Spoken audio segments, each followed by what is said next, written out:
And then by everything that I witnessed and experienced, it was George Bush who was in control of our country through 3 administrations, because Ronald Reagan answers to George Bush. Then George Bush was in office himself. And after that, Bill Clinton went into office. And I heard Bill Clinton and George Bush once discussing how when the American populace became disillusioned with Republicans in control of our country, bringing us into the New World Order, that Bill Clinton, as a Democrat, would be put into office. And it was also my experience to have witnessed Bill Clinton answering to George Bush. So we certainly... She also claims that Bill Clinton was under mind control.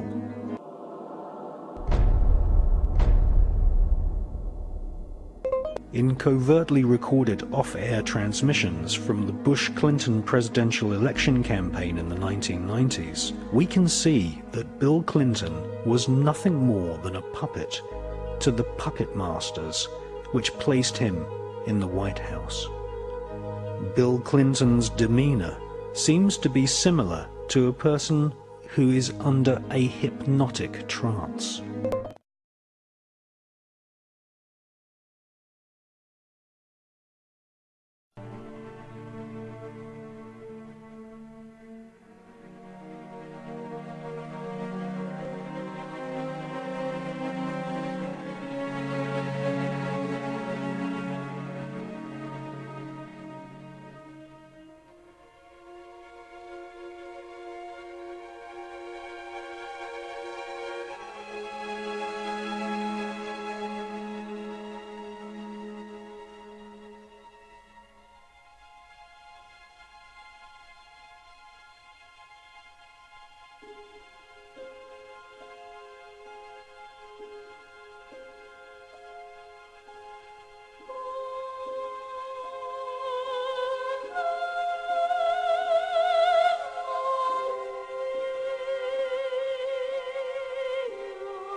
Thousands of government-sponsored experiments did take place at hospitals, universities, and military bases around our nation.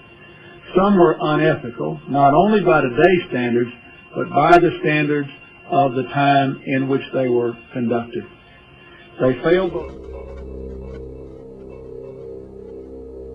The origins of psychological warfare were in Nazi Germany, and in the Nazi ideology, they had something that was called Weltanschauungskrieg, which means worldview warfare. The idea for them was imposing the Nazi worldview on the countries that they had occupied. The Americans picked up this idea, created an American version of it, and called that psychological warfare.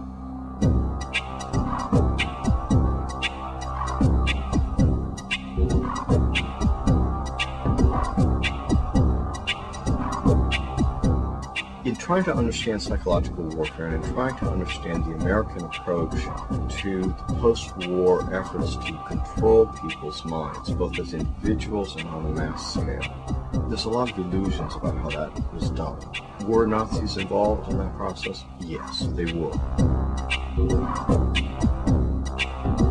Project Paperclip was a United States government-sanctioned CIA operation for the importation of Nazi and fascist scientists into the United States.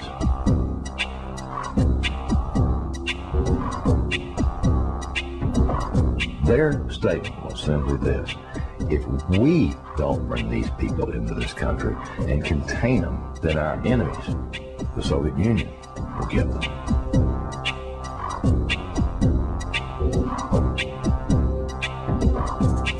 The first wave was to bring these scientists. There was 700 odd propulsion scientists, and then there were some 600 and some odd mind scientist people that they brought in. The CIA was given the responsibility of actually placing the individuals out of Project Paperclip into the military-industrial complex, including our colleges and universities.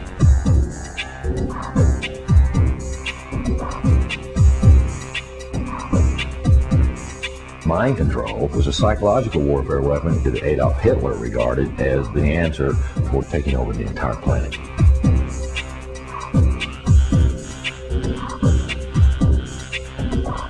The name for the mind control research in this country was MKUltra.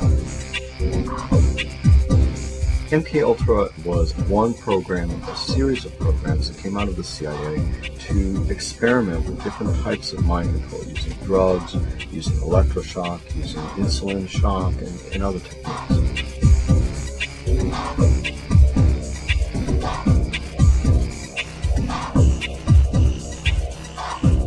I think that the goal for those people who planned the program was very straightforward. It was an attempt to figure out a way to interrogate people and to learn how to protect their own agents against control by others.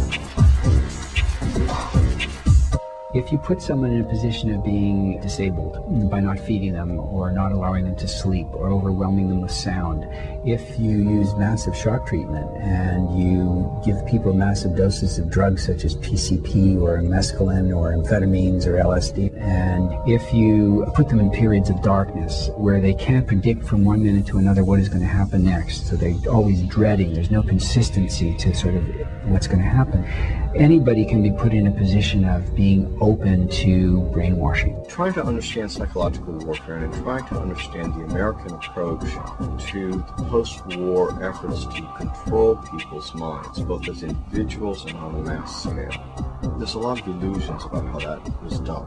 Were Nazis involved in that process? Yes, they were.